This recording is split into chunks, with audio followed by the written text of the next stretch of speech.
বাহ, চেয়ারটা তো সুন্দর, পুরাই স্টিল বডি। আরে দাদু, এটা যে সে চেয়ার না, এটা হইলো আয়নাঘরের সেই বিখ্যাত চেয়ার।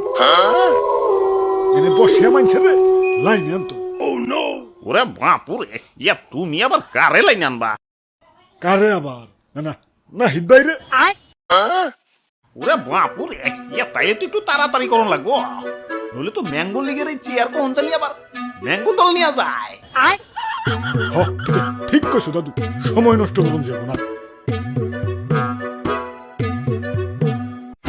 এই আমার ছেড়ে দাও, ছেড়ে দাও, আমার কি ব্যাপার? আমি মধ্যবিত্তের ঘরে নিম্নবিত্ত বলা, আমার বাপের দ্বারা উঠে নাই, আমার দ্বারা তারও নাই। কি রে, এটা দিয়ে একটা চেয়ার, আবার ঘরেও। হাই হাই, না পিতের ঘরে এলাম নাকি? এই না না না, চুল কাটাম না, চুল কাটাম না। বুঝছি, হালাই এইভাবে লাইনে আইব না, এইভাবে আন তুই। কইতাছি কইতাছি, সত্য নাই কইতাছি। এখন টায়ার্ড। না দিতাছি দিতাছি, এক এক করে প্রশ্ন করো।